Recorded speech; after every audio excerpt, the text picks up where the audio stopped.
qui est consacré aux actes de commerce et à l'activité commerciale.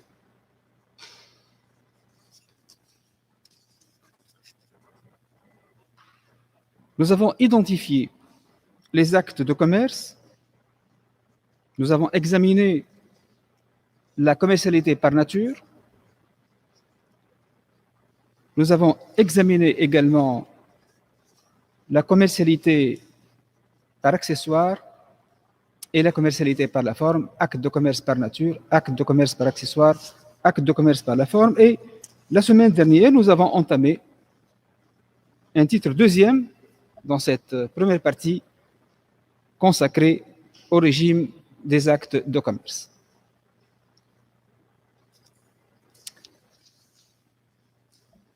Le régime, c'est l'ensemble des règles qui s'appliquent à ces actes de commerce.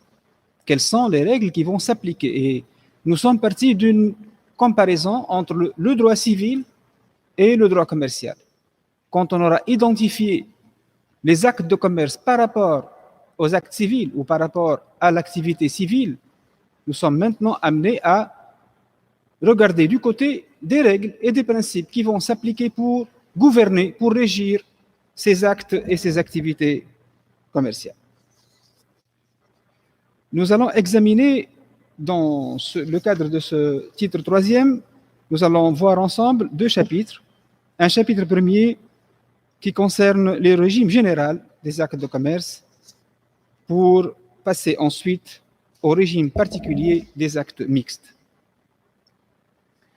Donc, pour le cadre du régime général des actes de commerce, c'est un chapitre premier qui va leur être consacré.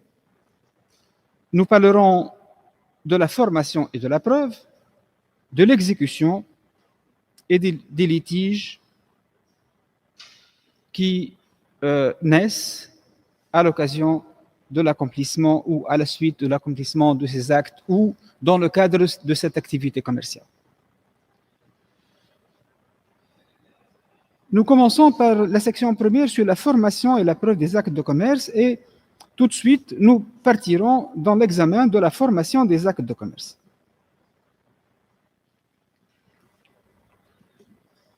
Quand on parle d'actes de commerce, vous avez pu constater que les actes de commerce ne sont pas d'une nature unique. Je veux dire, nous avons vu ensemble que la notion d'acte de commerce englobe à la fois la notion d'acte juridique, tasarrufat qanouniya, et englobe aussi à la fois ce qu'on peut appeler un comportement, des comportements qui ne peuvent pas être qualifiés d'actes au sens précis du terme, au sens juridique du terme. Quand je dis acheter, vendre, l'achat et la vente combinés dans un seul acte, il s'agit, s'agissant de deux actes différents, un achat ou des achats ou des ventes, nous sommes toujours dans le cadre de ce qu'on appelle les actes juridiques, c'est-à-dire les actes qui reposent sur un échange de volonté entre les différentes parties à cet acte. Donc, quand il y a détermination de la nature juridique de cet acte, de ces actes, on va avoir deux catégories: des actes juridiques qui répondent aux exigences ou qui normalement doivent répondre aux exigences de validité et qui vont appeler l'application des règles spécifiques à ce genre d'actes. Et nous avons aussi à voir des comportements.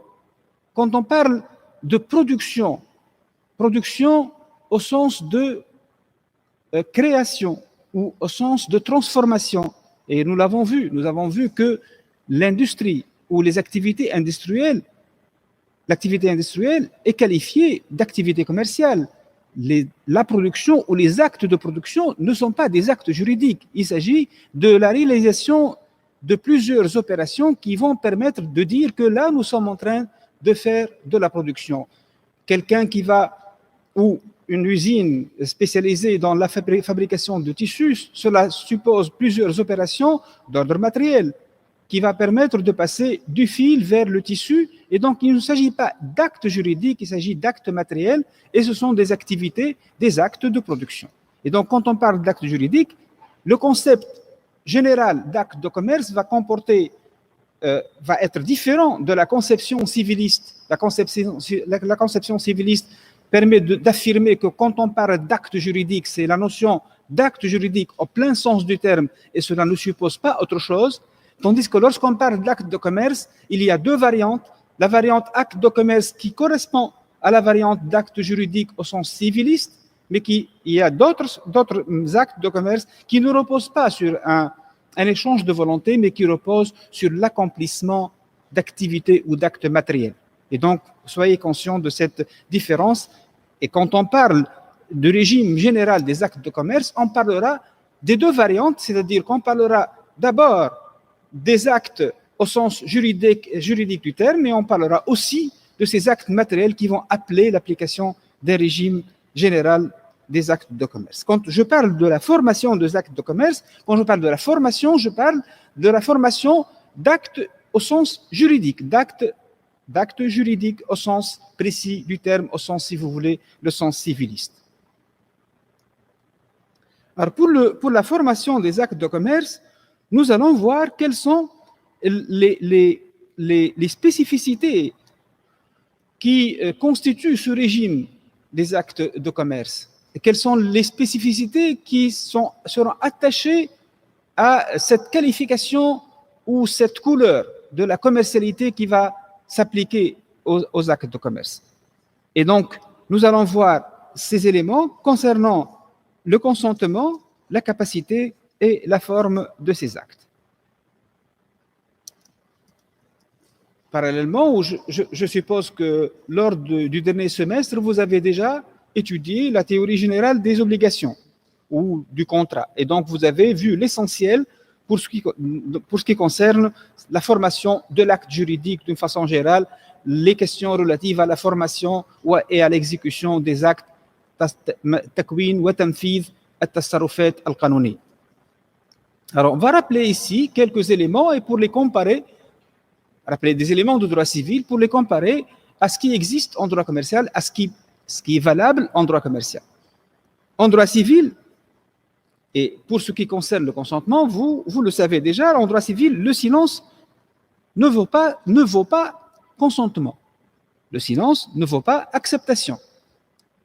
لا ينسب لساكت قولا السكوت لا يعد رضا. Donc le silence ne vaut pas acceptation, لا يعد قبولا. Et vous l'avez compris en étudiant ou en passant en revue les éléments de votre cours, on ne considère pas que celui qui garde le silence comme quelqu'un qui a exprimé un consentement. Pourquoi? Parce qu'on veut protéger cet individu qui, pour des raisons qu'on ne connaît pas, n'a pas parlé, ne s'est pas exprimé. Et donc, du moment qu'il n'a pas manifesté d'une façon claire, d'une façon évidente sa volonté, on ne peut pas dire qu'il a donné son consentement à telle ou telle opération. Alors, en droit commercial, nous allons avoir une règle différente. Nous allons avoir des solutions différentes.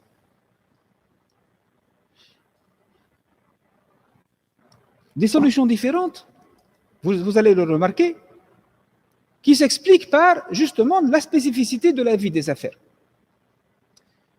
La règle en droit civil, le silence ne vaut pas acceptation, elle est justifiée par une volonté de protection de celui qui ne parle pas, de celui qui n'a pas parlé.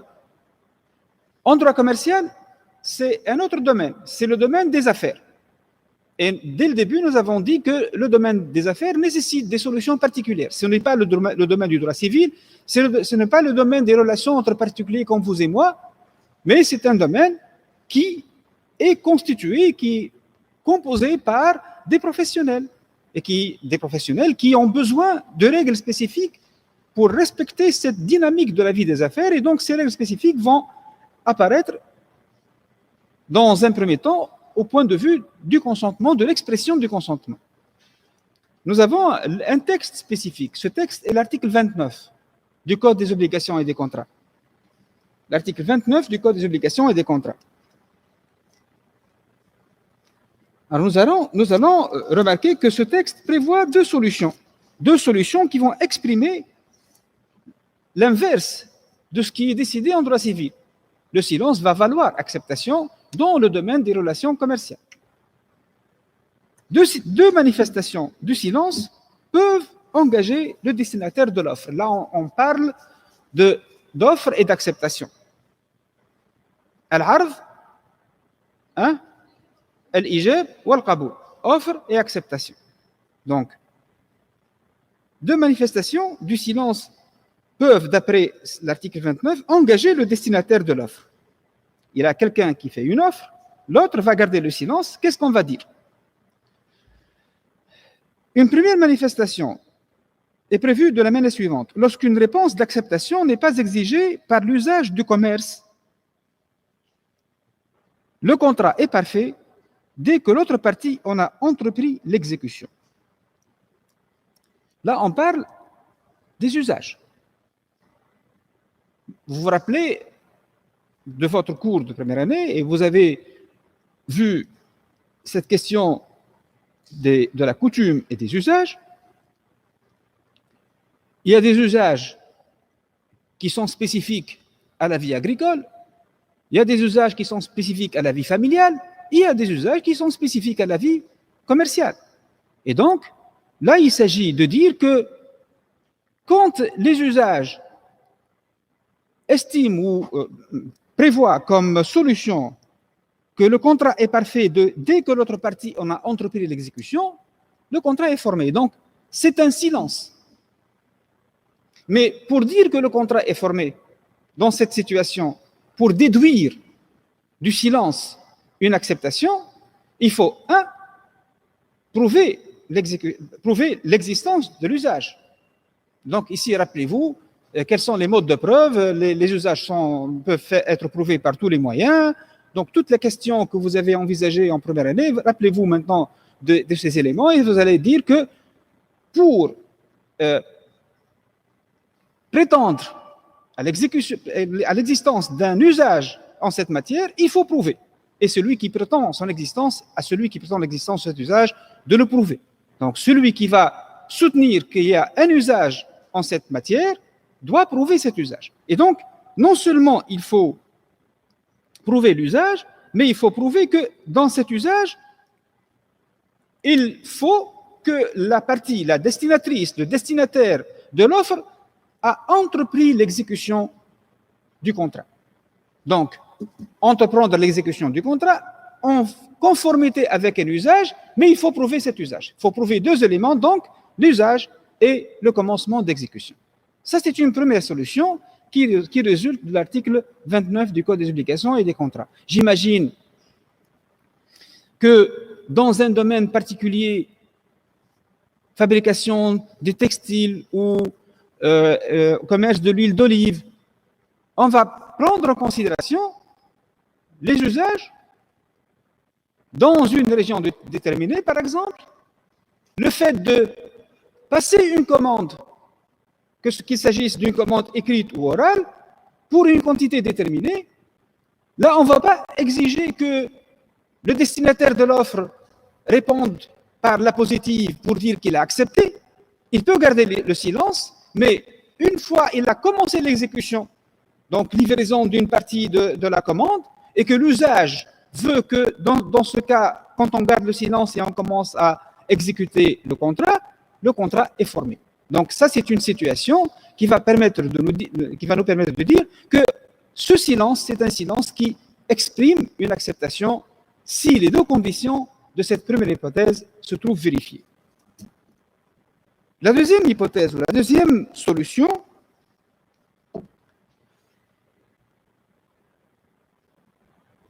l'absence de réponse vaut consentement lorsque la proposition se rapporte à des relations d'affaires déjà entamées entre les parties. L'absence de réponse vaut consentement lorsque la proposition se rapporte à des relations d'affaires déjà entamées entre les parties. Ici, c'est une situation différente. C'est une situation dans laquelle on ne va plus parler d'usage. Et on ne va plus parler de commencement d'exécution. Donc, Plus question d'usage, plus question de commencement d'exécution. De quoi il s'agit alors? Il s'agit de ce qu'on appelle, ce que le texte appelle une relation d'affaires déjà entamée. Nous sommes deux commerçants qui sommes déjà dans le cadre d'une relation qui a commencé depuis un temps déterminé, depuis une année, depuis 10 ans, depuis 15 ans. Et chaque fois qu'il y a une commande, il y a une exécution automatique. Et dans ces conditions, du moment que nous sommes dans une relation d'affaires entamée, donc qui continue, et lorsque j'accepte la commande, ou lorsque je n'accepte pas la commande de façon expresse, je ne peux pas prétendre que je n'ai pas accepté. Pourquoi? Parce que du moment que nous sommes dans cette relation d'affaires, le silence implique consentement. Donc, ce n'est pas la peine d'exprimer chaque fois, et c'est pour cela que je vous dis, nous respectons ici la spécificité de la vie des affaires. Ce n'est pas à chaque fois qu'il y a une commande qu'il faut s'attendre ou attendre l'expression d'une acceptation. Du moment que nous sommes déjà dans une relation d'affaires, il n'est pas exigé, il n'est pas nécessaire d'exprimer son acceptation et il suffit de prouver cette continuité dans la relation de ces affaires. Donc, comme vous le voyez, dans la deuxième situation, il n'est pas exigé de prouver un usage et il n'est pas exigé de prouver un commencement d'exécution.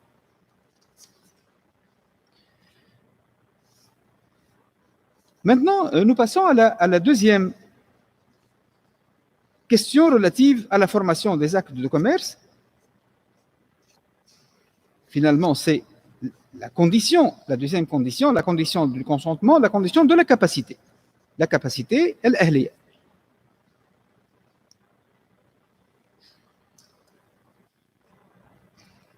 Est-ce que toute personne, n'importe laquelle, quel que soit son âge, quelle que soit sa situation, peut réaliser des actes de commerce?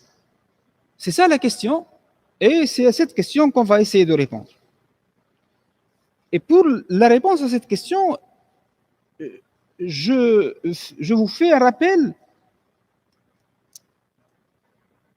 concernant deux éléments. Il y a une situation qui est antérieure, avant 2010, et la situation depuis 2010. La situation, donc, le droit positif, que comporte le droit positif comme solution sur la question de la capacité pour l'exercice du commerce, la capacité pour l'exercice ici d'actes juridiques, la capacité exigée comme condition de validité des actes juridiques au sens précis du terme, lorsque cet acte se rapporte à l'activité commerciale. Alors, avant 2010, le Code de commerce prévoyait une majorité spécifique, des solutions spécifiques pour l'exercice du commerce.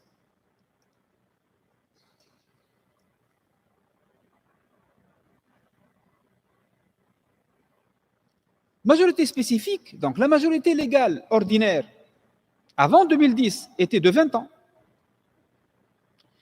Pour l'exercice des activités commerciales, une majorité spécifique, c'était 18 ans accomplis.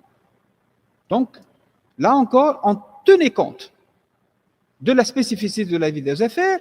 Quelqu'un qui est doué pour les affaires pouvait, s'il avait l'âge de 18 ans accompli, pouvait exercer le commerce. Il était majeur au vu du droit commercial.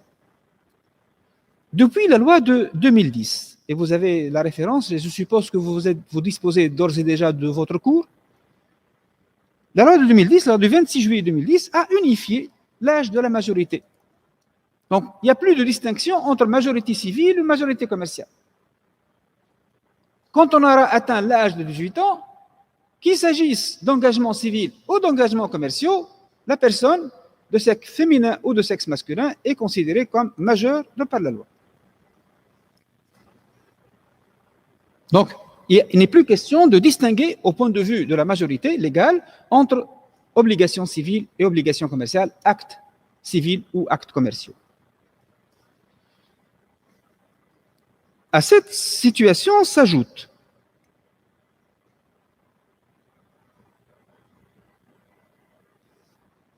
la possibilité pour le mineur, c'est-à-dire la personne qui n'a pas encore atteint l'âge de 18 ans accompli, la possibilité de lui attribuer ce qu'on appelle une émancipation. Tarshid. Et cette émancipation peut être absolue,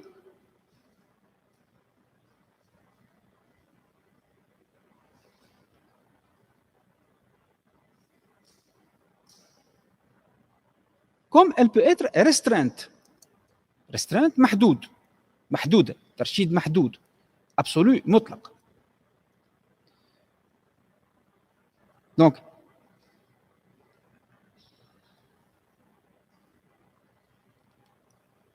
pour cette situation, nous avons donc une émancipation absolue qui ne peut intervenir que lorsque le mineur aura atteint l'âge de 15 ans. Donc, avant 15 ans, pas d'émancipation absolue. Après 15 ans, entre 15 ans et 18 ans, dans cet intervalle, une émancipation peut être accordée. Elle peut être restreinte. Elle peut être absolue, totale. Alors, cette émancipation, l'émancipation, n'entraînera la possibilité pour le mineur émancipé d'exercer le commerce que lorsqu'elle est absolue. Donc, une émancipation qui vient à la suite d'une décision du juge va permettre au mineur d'exercer des actes de commerce, d'accomplir des actes de commerce, mais à la condition d'être une émancipation absolue. Si elle n'est pas absolue, si elle est restreinte, pas de possibilité de parler de consentement ou plutôt de capacité d'exercer ou plutôt d'accomplir cet acte de commerce. Donc, nous avons l'âge de la majorité, nous avons le mineur, c'est-à-dire la personne qui n'a pas encore atteint l'âge de la majorité légale, qui peut bénéficier d'une émancipation absolue si, bien sûr, elle aura atteint l'âge de 15 ans, entre 15 et 18 ans, donc elle peut réclamer et obtenir, on peut lui accorder une émancipation absolue et elle pourra exercer le commerce. Une autre situation va s'ajouter à ces deux possibilités, donc majorité légale, comme tout le monde, émancipation depuis l'âge de 15 ans jusqu'à l'âge de 18 ans, et puis il y a cette solution de l'article 153 du Code du statut personnel qui prévoit que le mineur âgé de 17 ans devient majeur par le mariage quant à la gestion de ses affaires civiles et commerciales. Donc quelqu'un qui a 17 ans, donc qui n'a pas encore atteint l'âge de la majorité légale, si cette personne se marie à 17 ans, elle sera donc considérée comme majeure par l'effet de la loi. Et donc, elle sera majeure au regard du droit commercial et donc, elle sera en mesure d'accomplir des actes de commerce. Donc, trois situations, majorité légale, majorité par le mariage, qu'on appelle émancipation par le mariage, le texte le dit, la majorité acquise par le mariage, et donc, le mineur âgé de moins de 18 ans, entre 15 et 18 ans, qui sera émancipé de manière absolue, sera ou pourra accomplir des actes de commerce et ces actes seront considérés comme étant valables.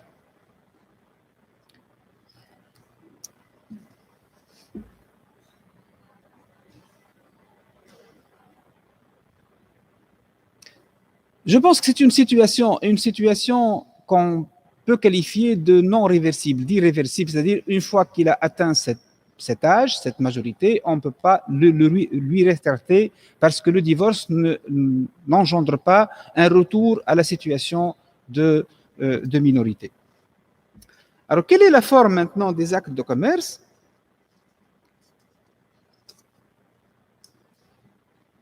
Vous vous rappelez,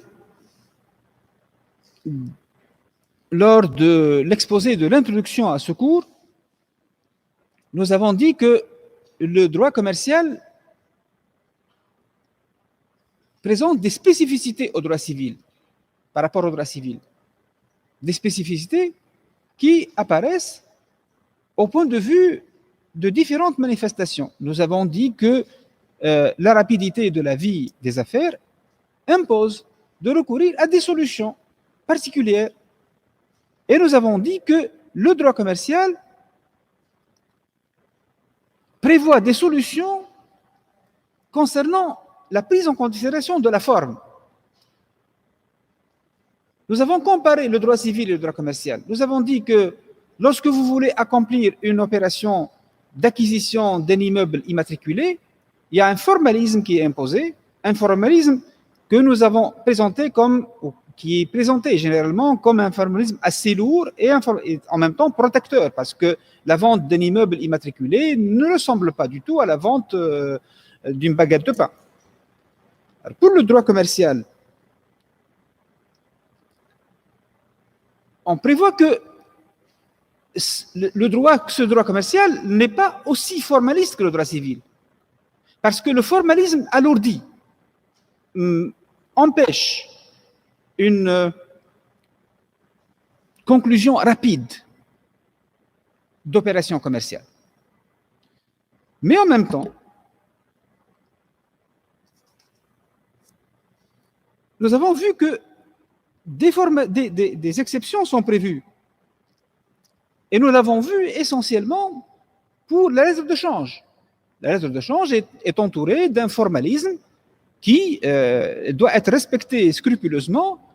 Une lettre de change qui ne contient pas les mentions obligatoires ne sera pas considérée comme lettre de change, elle ne sera pas nulle. Elle ne sera pas considérée comme étant nulle, mais on va la considérer, on va la requalifier comme étant un billet à ordre.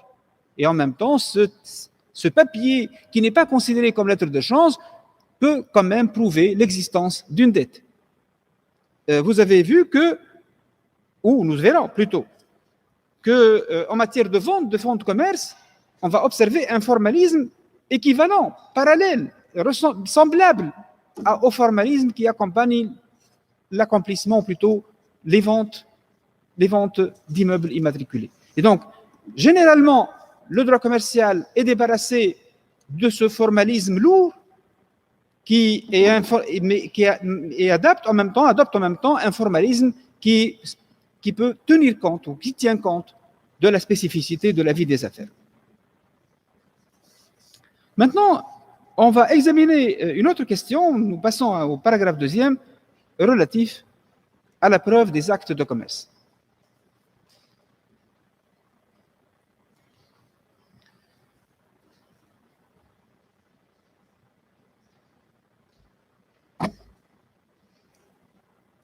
La preuve des actes de commerce. إثبات الأعمال التجارية.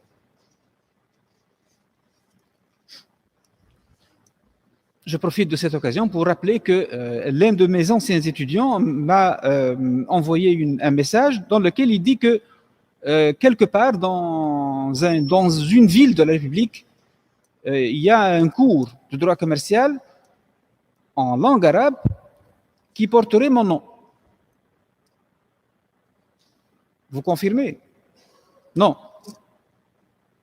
Il a dit, c'est lui qui me l'a affirmé, il m'a dit que j'ai fait les vérifications et je me suis rendu compte que ce n'est pas votre cours, mais c'est quelqu'un qui a pris l'initiative d'en faire la traduction du français à l'arabe et d'y mettre votre nom. Moi, je l'ai dit, je l'ai toujours dit, je n'ai jamais rédigé un cours de droit commercial en langue arabe. Et qu'il y a des personnes curieuses qui prétendent avoir pu traduire ce cours, mais là-dessus, je ne reconnais aucune responsabilité, je ne reconnais pas du tout cette paternité vis-à-vis de ce cours. Le seul cours sur lequel vous pourrez compter, c'est ce cours qui est mis à votre disposition sur la plateforme de la faculté. Tout autre cours n'engage pas ma responsabilité. Soyez attentifs et donc ne vous faites pas arnaqué par des gens qui présentent ce document comme étant un cours arabisé ou rédigé en langue arabe de Nadir Braham. Alors, le principe de la liberté de la preuve, ça aussi, je l'ai annoncé dès le départ, en introduction, c'est un principe qui caractérise le droit commercial. Là encore, on compare. On va comparer le droit civil avec le droit commercial. Ce que vous savez d'ores et déjà en droit civil, et quand il s'agit de prouver les actes juridiques, c'est le système de la preuve préconstituée. Il faut préparer une preuve. La preuve préconstituée, c'est la preuve écrite.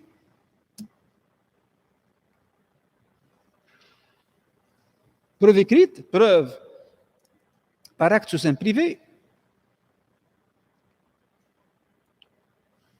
كتب بخط اليد, ou par acte authentique, بحجة رسمية.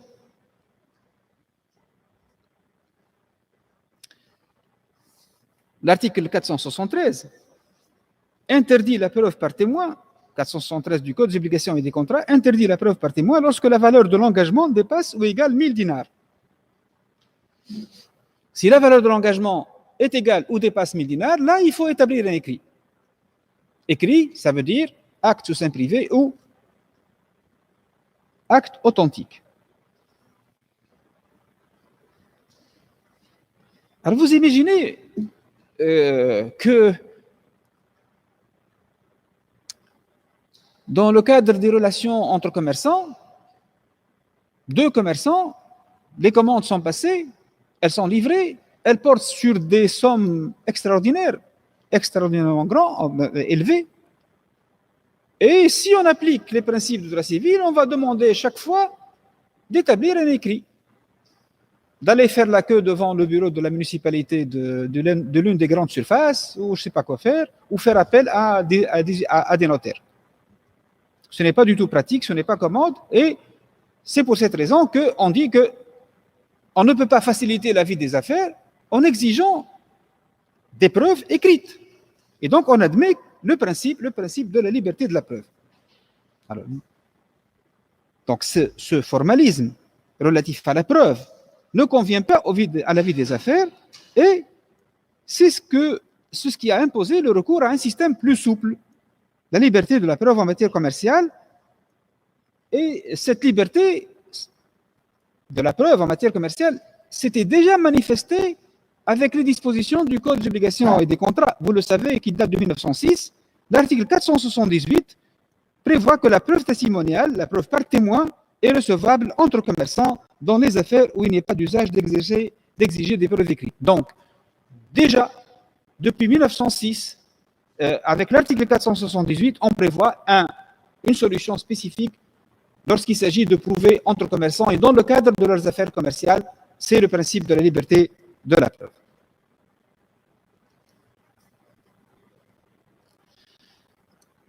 Ça, c'était le début. Le Code des obligations et des contrats. Et il s'agissait de prouver entre commerçants et dans leurs relations d'affaires. Avec le Code de commerce, 1959, nous avons une autre disposition, l'article 598, dans lequel, ou à partir duquel, on peut affirmer qu'il contient une autre consécration légale du principe de la liberté de la preuve. Ce texte prévoit que les engagements commerciaux se constatent par différents moyens.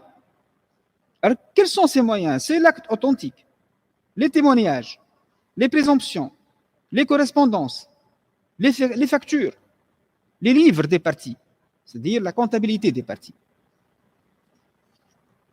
Donc, ce texte qui prévoit quelles sont les preuves admises pour établir les actes de commerce, où il parle de contrats commerciaux, ce sont ces preuves-là.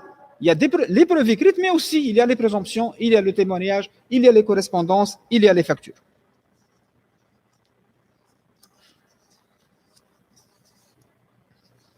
Vous allez trouver dans les développements écrits de ce cours une discussion, un débat sur la question de savoir si l'énumération prévue par l'article 598 est une énumération indicative ou limitative.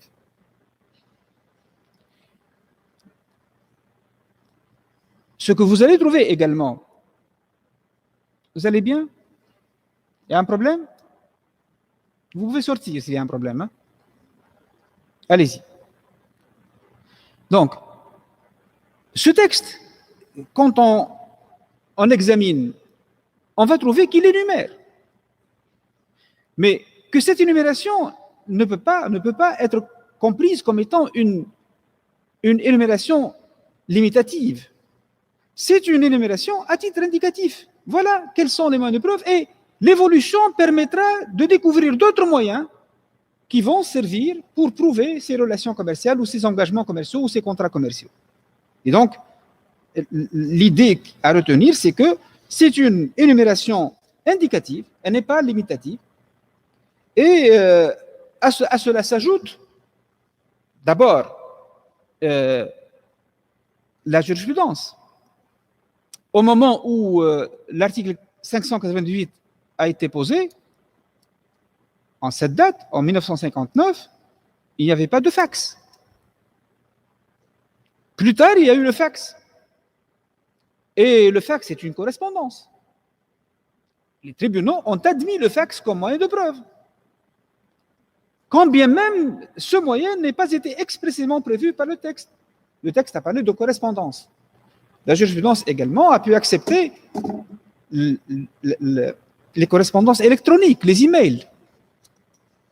Et plus tard, à l'occasion de la loi de 2000, une réforme qui remonte à 2000, le législateur a introduit ce qu'on appelle le document électronique. Le document électronique est reconnu, il a la même valeur qu'un acte sous seing privé rédigé par et signé par la main des parties. Document électronique, signature électronique, vous l'avez certainement vu en première année. Alors, quelles sont les conséquences du principe de la liberté de la preuve?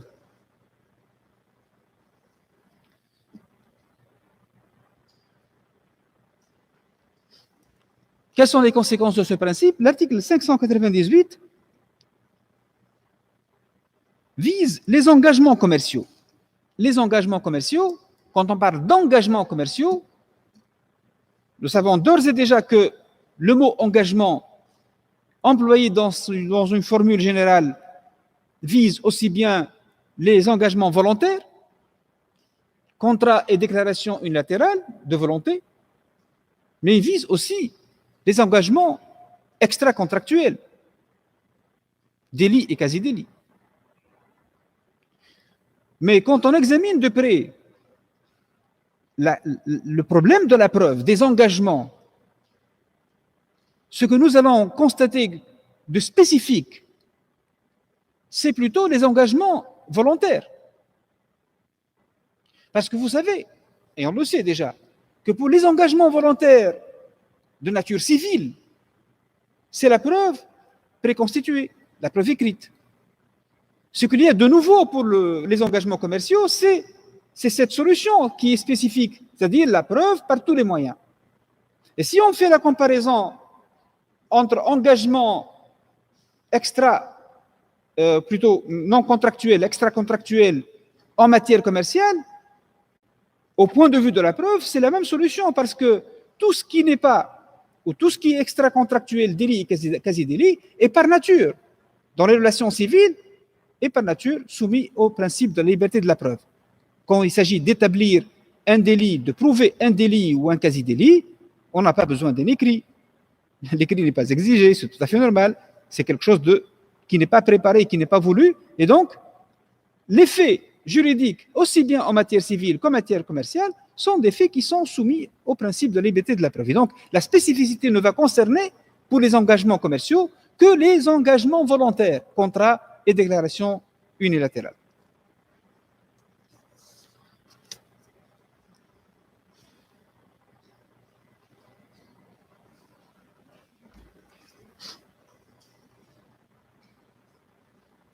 Donc, les engagements non volontaires sont soumis par principe au système de la liberté de la preuve.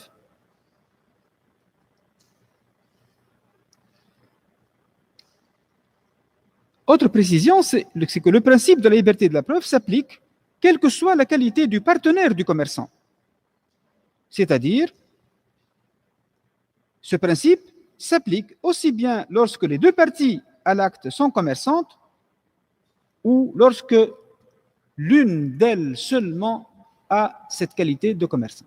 Donc, quelle que soit la qualité du partenaire à l'acte, le principe de la liberté de la preuve s'applique. Nous passons maintenant à la question relative à l'exécution des actes de commerce.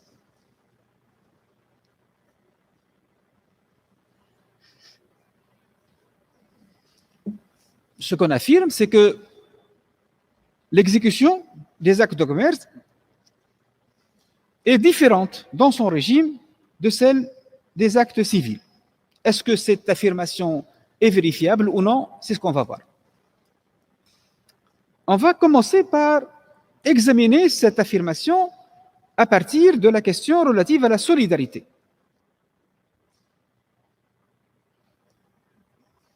La solidarité.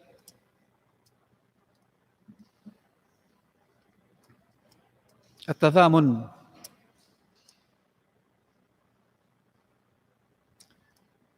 Alors, nous avons deux sortes de solidarité.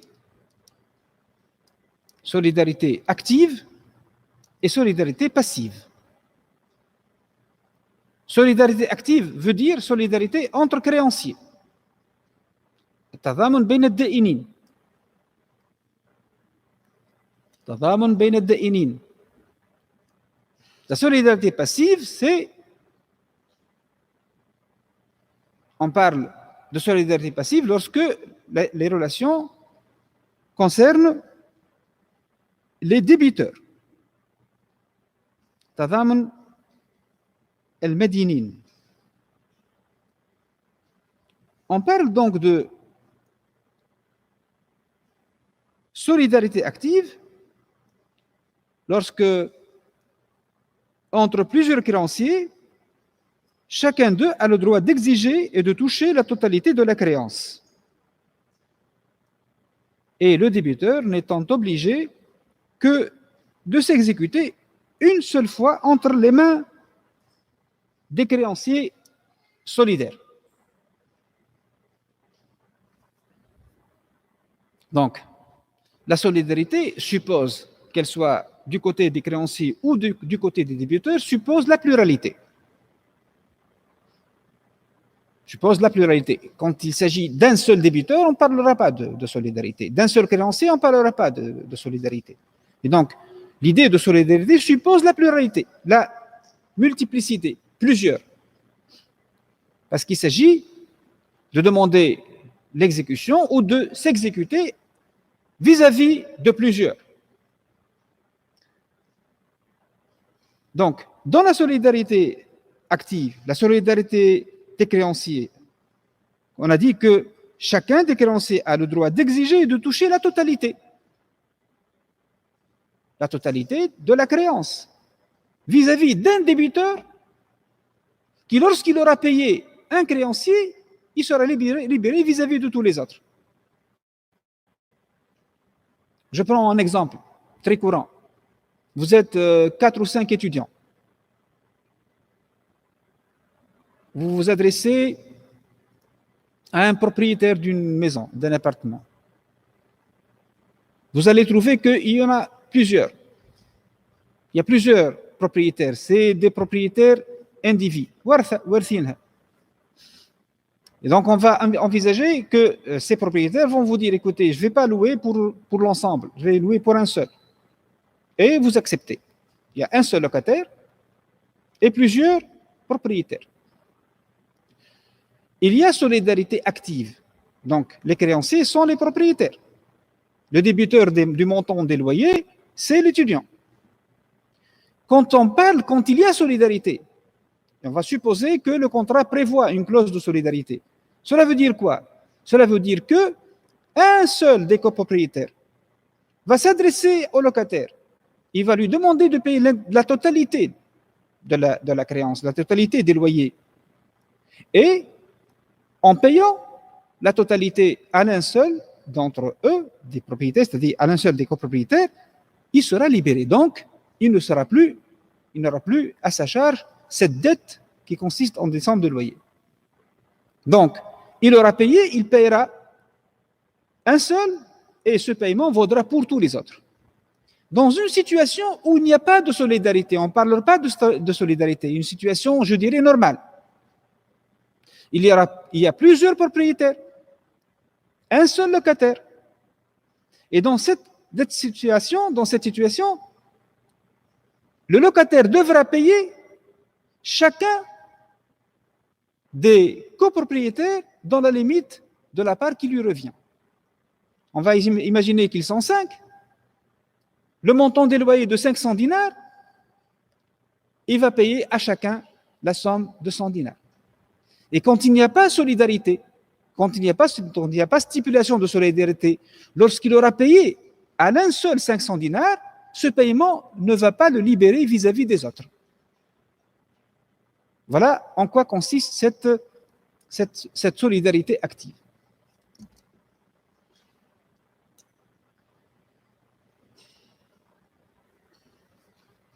La solidarité est passive. C'est une situation inversée maintenant. Solidarité entre débiteurs.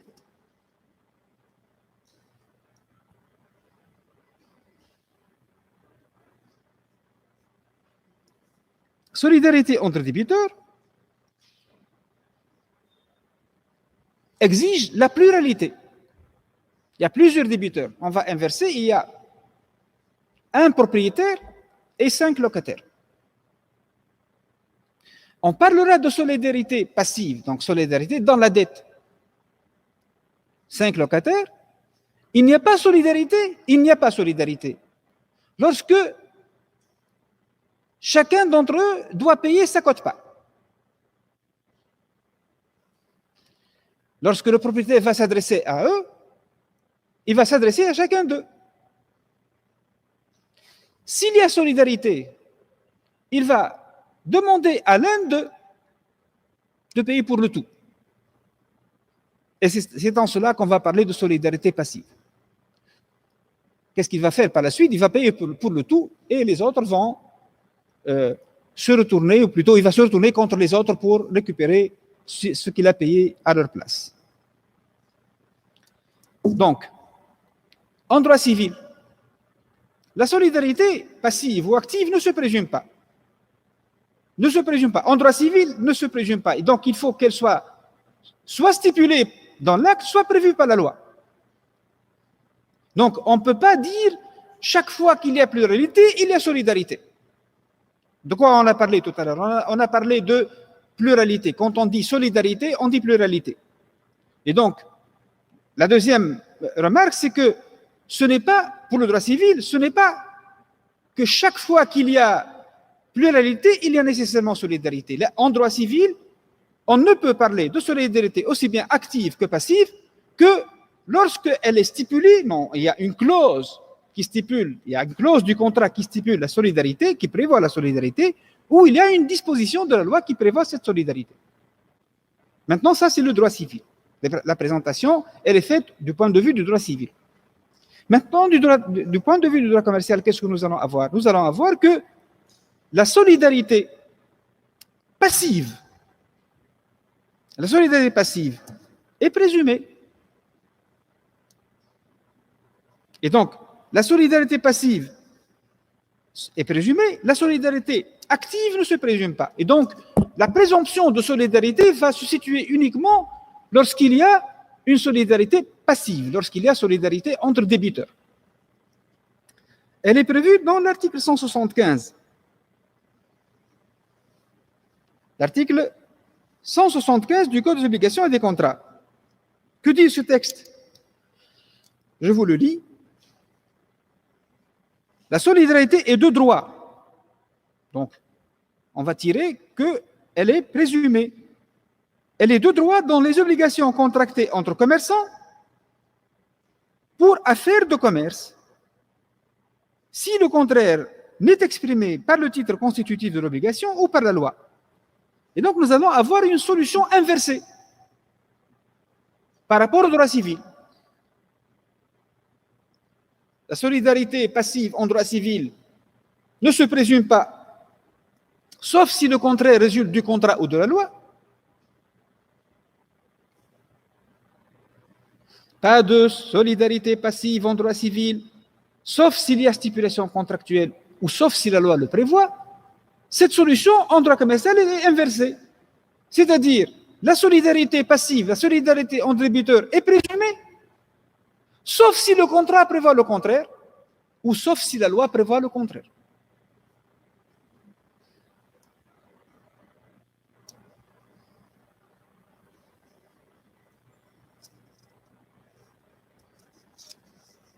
Comme je vous l'ai dit tout à l'heure, la solidarité active ne se présume pas. Alors, quelle est la portée de la règle de la solidarité passive? Quelle est la portée de cette règle? On va remarquer d'abord que cette solidarité, qui est prévue par la loi, qui résulte de l'article 175 du Code des obligations et des contrats, c'est une présomption simple. Quand on dit que c'est une présomption simple, cela veut dire qu'elle peut être combattue par la preuve contraire. Alors, comment on va combattre cette présomption? Justement, en démontrant que l'une des conditions prévues par l'article 75 ne se réalise pas. Que dit l'article 175? Je le rappelle, elle est de droit, la solidarité de droit, entre commerçants pour affaires de commerce. Entre commerçants pour affaires de commerce. Et donc, il s'agit de vérifier la présence de ces deux conditions. La condition, la première, tient à la qualité de commerçant. Et la deuxième tient à cette notion d'affaires de commerce. Et donc, si on va trouver une pluralité de débiteurs dans laquelle il n'y a pas, dans ces débiteurs, des commerçants, tous sont des commerçants, la présomption tombe. Si cette pluralité de débiteurs, quand bien même ils seraient commerçants, n'agissent pas dans le cadre de leur activité commerciale, la présomption tombe. Donc, il faut que deux conditions soient réunies pour appliquer la règle de la solidarité passive. D'abord, la qualité de commerçant dans les intervenants, dans les débiteurs, ensuite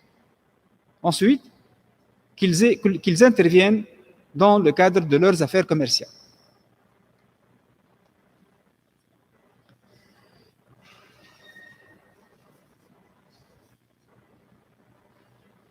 Ainsi donc, lorsque l'engagement est pris en dehors de l'activité commerciale, il n'y a pas lieu à invoquer cette présomption. Si vous imaginez une situation concrète dans laquelle on va avoir deux commerçants qui vont contracter un emprunt, un crédit chez une banque.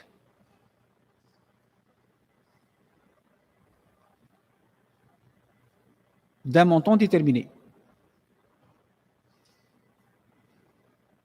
La banque va leur accorder ce crédit. Et donc, les deux commerçants n'arrivent pas à payer. La banque va s'adresser, en application des règles sur la solidarité, à l'un d'eux. Généralement, quand il y a solidarité, il y a plusieurs débiteurs, le créancier, il va s'adresser à qui? Il va s'adresser à la partie la plus riche, celle qui est, qu'on appelle en langage juridique, la plus solvable, celle qui est en mesure de payer, celle qui a le plus de patrimoine, de patrimoine garni de biens et de...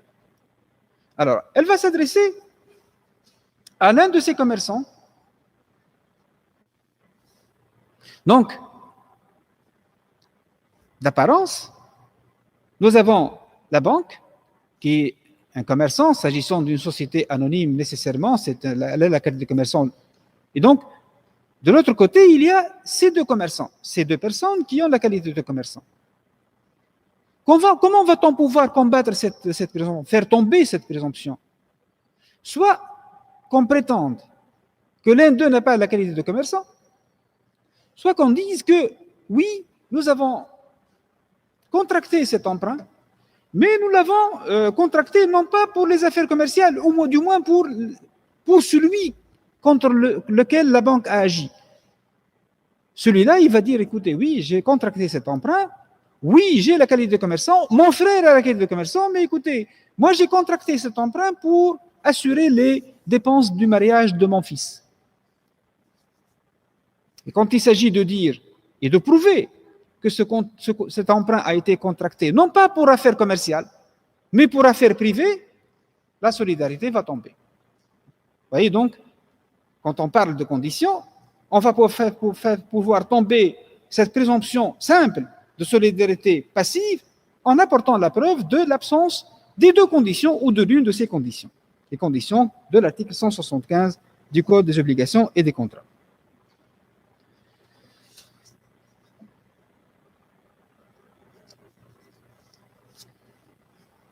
Et comme je l'ai dit tout à l'heure, quand le texte prévoit que les obligations contractées pour affaires de commerce,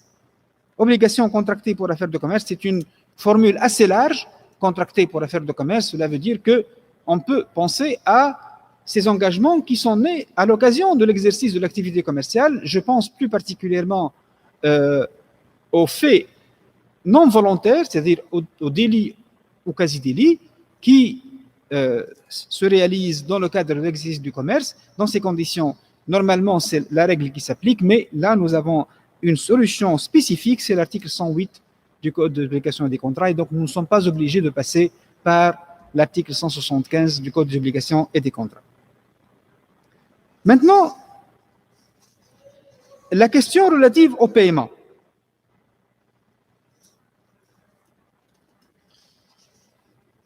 Nous sommes toujours dans le cadre de l'exécution des actes de commerce.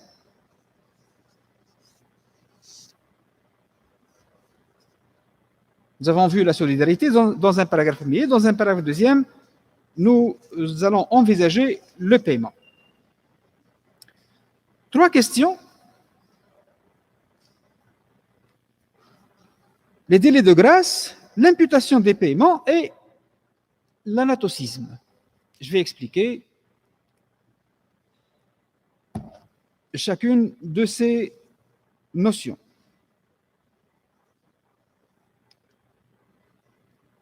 La question des délais de grâce. أجل الفضل. أجل الفضل. الفضل. شفتوه انتم في البرنامج نتاعكم في السنة الثانية. ما وصلتولوش؟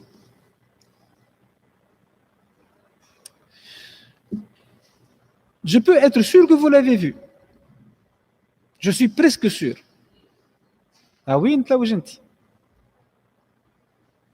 Lorsque vous avez examiné la question de l'équité, al-insaf, on vous a parlé de l'article 137 du Code des obligations et des contrats.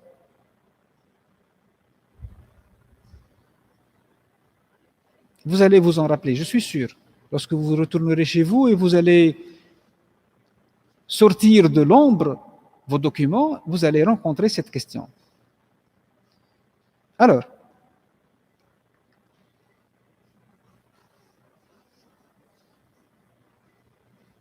nous avons des solutions spécifiques sur ces questions-là, dans lesquelles ou à partir desquelles on dit que le droit commercial est rigoureux en matière de délai.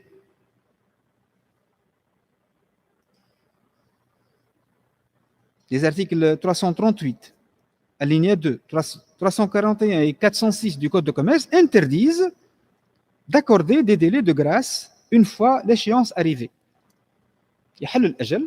L'échéance arrive, vous êtes tenu de payer. Vous ne pouvez pas demander au juge de vous accorder un délai supplémentaire qu'on appelle le délai de grâce.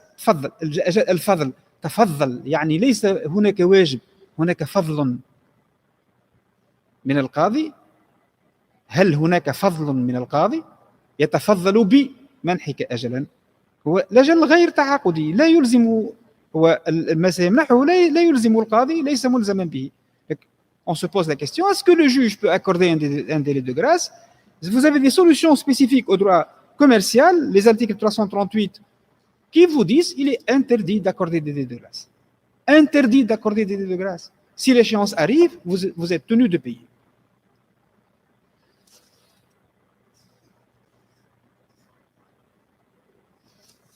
Alors, maintenant la question concerne l'article 137, c'est la question de son applicabilité dans les relations commerciales. Ce texte, tout d'ailleurs comme les textes du Code de commerce relatifs à la lettre de change, prévoit comme principe, l'alinéa premier prévoit qu'aucun délai de grâce ne peut être accordé par le tribunal s'il ne résulte de la convention ou de la loi. Aucun délai de grâce ne peut être accordé par le tribunal s'il ne résulte de la convention ou de la loi. C'est-à-dire que le juge, de son propre office, de son propre chef, de sa propre volonté, ne peut pas, de par la loi, de par l'article 137, ne peut pas accorder au débiteur un délai de grâce. Ne peut pas lui accorder un délai supplémentaire. Quand est-ce qu'il peut le faire? Si la loi le prévoit, si la convention le prévoit. Mais si la loi ne prévoit pas de délai de grâce, si la loi ne prévoit pas, si la convention ne prévoit pas de délai de grâce, le juge ne peut pas accorder ce délai. La solution est claire.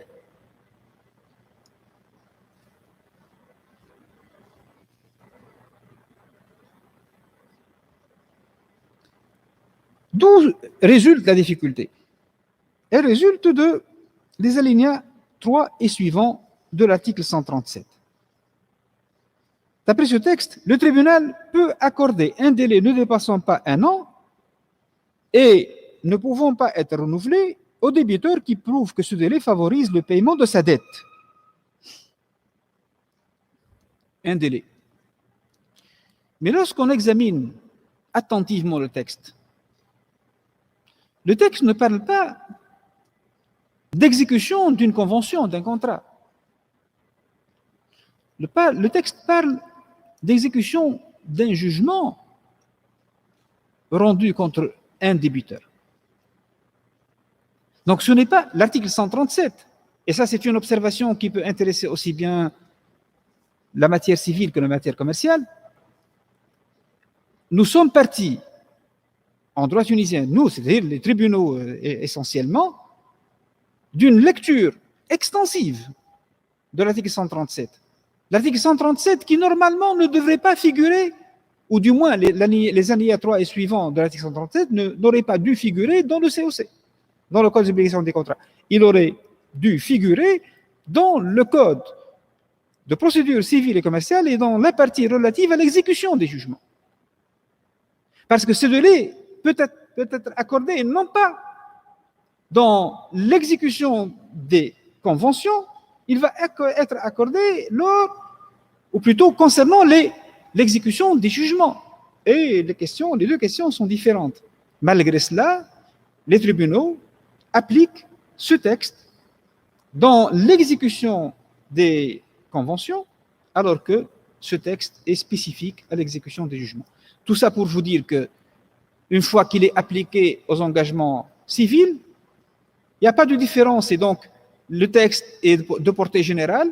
Il ne distingue pas entre engagements civils et engagements commerciaux. Il va s'appliquer aux engagements commerciaux dans la même mesure où il est appliqué par la jurisprudence aux engagements civils. Donc, possibilité d'accorder un délai de grâce dans les conditions des alinéas 3 et suivants de l'article 139 du Code des obligations et des contrats.